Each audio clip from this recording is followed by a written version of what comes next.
Hello and welcome to the final game review of our first Hinnom game. Um, I had really let this sort of slide in terms of getting it finished. The position sort of got bad, but didn't end. That went on for a large number of turns, and I was like, I'm gonna go back. I'm gonna record it. I'm gonna do it. And I've after being reasonably shamed on in the YouTube comments. I've decided to just come back and put a capper on it here because I don't think I'm ever going to record the rest of the turns, unfortunately.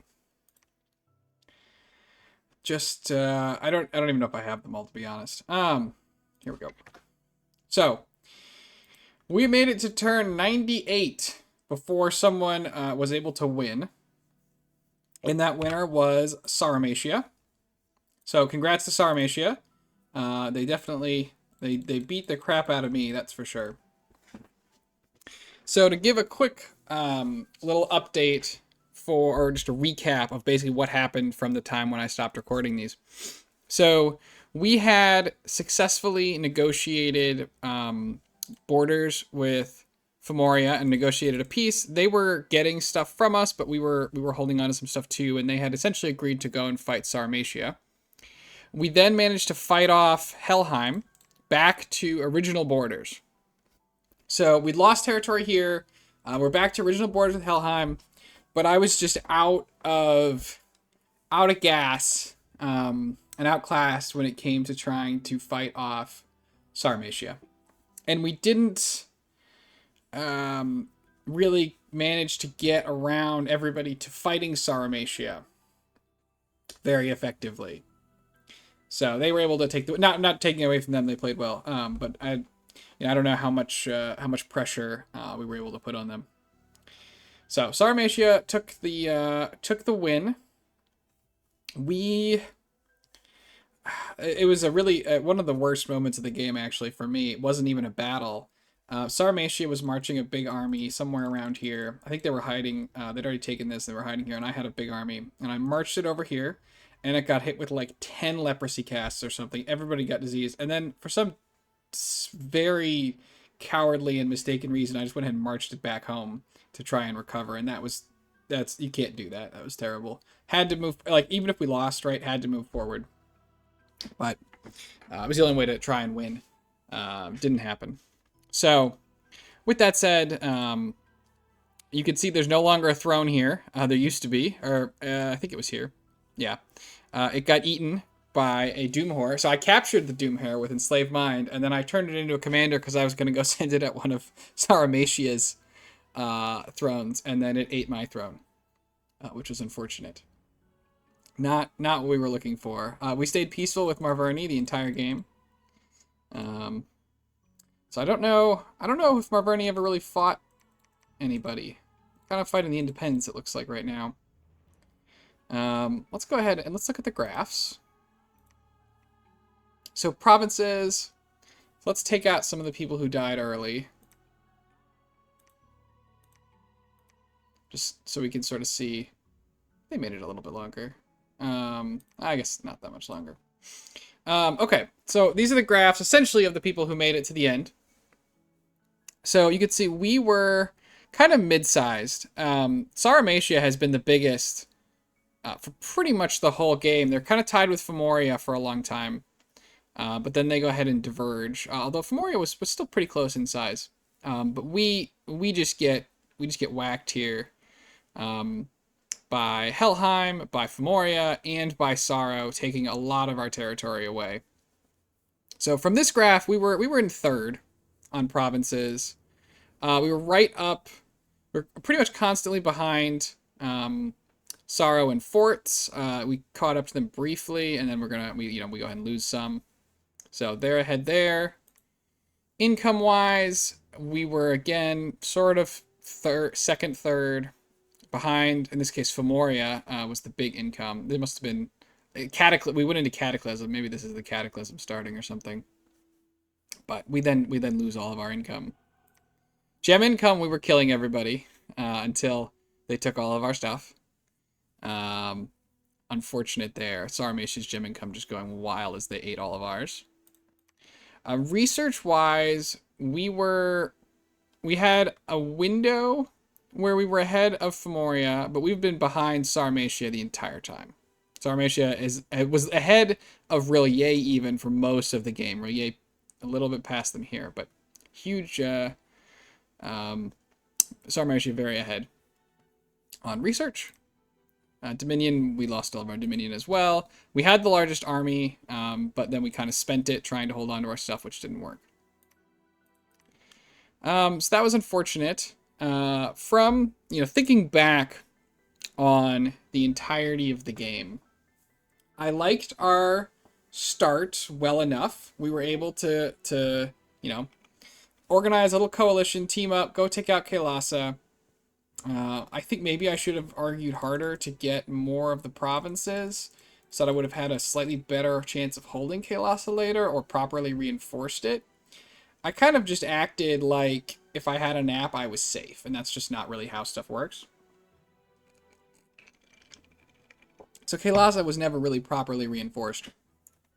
I sort of had a hard time. I never really split up my armies effectively. I kind of had a doom stack, just the one. And you can't win the game that way, right? When I got attacked from 3 sides, I had one army running around who couldn't keep up. So that was no good. Needed to do more armies, needed to split my forces to better be able to actually fight. I don't know if it would have been possible to convince, Femoria or Helheim earlier that Sara was the problem. Sara was the one who posted the graphs, which showed me winning, but they, of course, didn't post themselves in the graphs, which is always very, always got to be suspicious when they don't put themselves in the graphs. Let's see, what else? So yeah, I mean, just, a lot of strategic mistakes. Tactics, we made mistakes there too, but I don't think our like in battle tactics were terrible, right? We put up all the big buffs, we cast reasonable spells. Like, it didn't always work, but I don't think our tactics were too bad. I think our operations and our strategy were much worse than our tactics. I frequently, from an operations perspective, failed to have the right mages with the right gear with the right gems. I forged very little gear. When you sort of think about like what turn it is and what I should have done, I've learned so much more since this time in terms of forging gear and what I could have done with it. So a lot of there's sort of mistakes all over the place, but this was my first game. And for our first showing, I was pretty okay with it. We killed a couple people. We made it to the end. We ended up controlling no thrones because we ate our last throne, but so be it. What else? In terms of the build, I liked the build pretty well. We were basically just a scales build, and we had MR, we had blood, what is it? Blood Surge, and then Reinvigoration. I think currently the build that I've been toying around with, and I talked about this a little bit on the Lucid subreddit, I'd sort of thrown it around. I think I would go with the same god, the Golden Calf. Instead of Reinvigoration 2, I actually am looking at Imprisoned Fire Shock Resistance, Magic Weapons instead of Magic Resistance, Blood Surge, and then some attack skill. And then as many scales as you can afford from there. And the idea is actually to focus more on the Seir. The Rephite warriors are difficult to use. And I ran into some trouble with these guys throughout. As if you watched it, you saw they were busy eating my territory, causing unrest. It was hard to get them where they needed to go all the time. They're hideously expensive. I did not make a good enough use of our Seir. And so I think a Seir Bless that then doubles and helps with your Melkarts is actually maybe the better way to go. And I think you can afford to sleep a little bit on the fire and shock resistance until an Imprison comes online, just because you don't really need it early, right? Your first war, you are still going to use some number of your Rephites, but they have some fire resistance on their own. And while, yes, they can get shocked, they're pretty healthy. They're a lot of hit points. they're generally going to hold up okay. They have magic weapons in the face of elementals, right? So you're not going to get killed by like big fire elementals or for the most part big air elementals because you will be able to cut through them. Um, so that's all. I think that's good. But I like, for the first time build, I thought it was totally reasonable. It was just scales. I think I definitely didn't use gems right. We have a ton of gems here left at the end. Although I sort of checked out for a while. I'd lost all my territory. Sarmatia was running away with the game. I think I chucked some flames from the sky at people when I still had those casters, but kind of got knocked out and let it slide a little bit. I think that I didn't do. I mean, I think that the time, right, when I lost the game was potentially when I failed to pick a next target after Machaka and failed to get either Sarmatia or Femoria or maybe even Helheim involved in that. And that period of inaction, and it was a pretty short window, right? I don't think it was more than like 5 turns. That period where I sort of took my foot off the gas and let diplomacy happen around me, they all teamed up on me and formed a coalition, and I never recovered. So I think I could have taken a more active hand on the diplomatic reins and maybe been better able to shape what was going on from there. Because Sora was not unbeatable at that point. If Femoria and I had gone on him and Helheim had done something else or also fought him, right, we definitely could have beaten him. So, a lot of lessons learned, a lot of chances that could have been taken that we didn't. We had a lot of great luck with sites and with indies in this, so definitely can't complain there.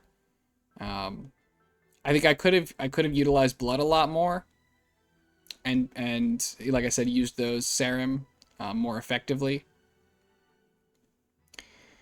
Even with the bless we did have, I made like a handful of them and I kind of marched them around with my army, and it was fine, but it wasn't as much as it could have been. My raiding game was bad. I did a lot of counter raiding with Send Lesser Horror, which is fine, except that I didn't always have the scout ping to follow it up.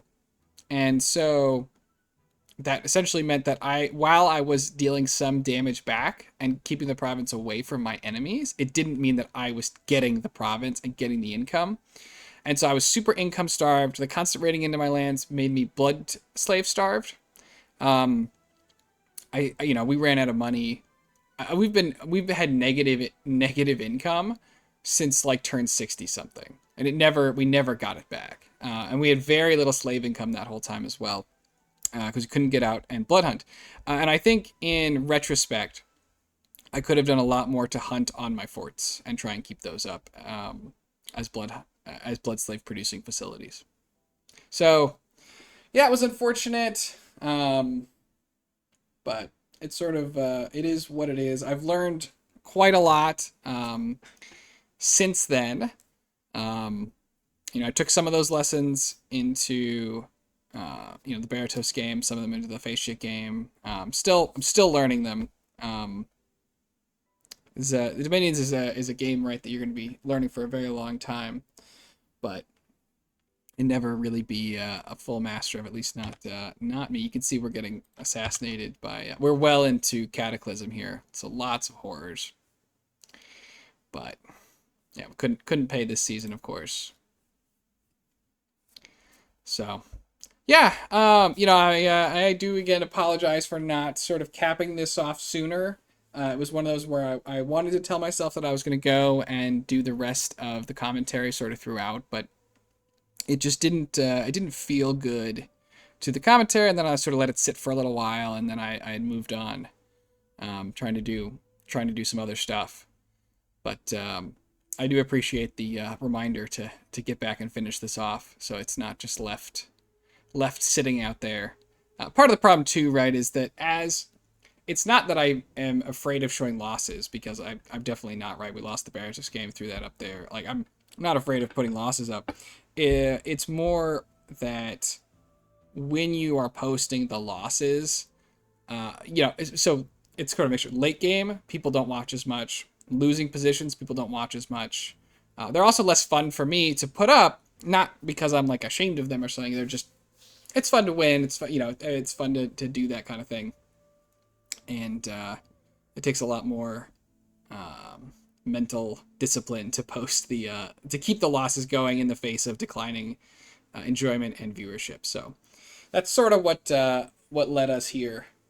But overall, I really enjoyed Hinnom. I think that we could have made a lot of different decisions and it could have gone differently. I've learned a ton that I think I could use could have used right in various points in this game to do a lot better. So I'm looking forward to playing Hinnom again in the future. I love my big friendly cannibal giants. So, we'll see if we get another opportunity at some point here. Maybe it's Dom 6 has been announced for anybody who's watching this who somehow doesn't know, coming out end of this year. So I don't know if we'll get another chance to play Dom 5 Hinnom or not before we move on to 6. But I still look at each change and each rumor I see about 6, and I'm like, all right, how does this affect Baratos? How does this affect Hinnom? I'm focused on the favorites. So, but anyway, so not terribly long of a video. You can sort of see what happened to us. Didn't end up getting there in this one, but we we went on from here to win the Baratos game, so it worked out. Worked out okay. Well, we lost the Baratos game first, but then the second Baratos game, that one did not sink into the swamp. So, all right, thanks everybody for joining me. I will see you all in the next video, which will not be a Hinnom video because we are dead. I am excited too. We've gotten a ton of the casting game recorded that I'm doing, so I'm really excited for them to catch up to turn 22 so we can start throwing up those videos. But in any event, thanks for joining me and have a great day.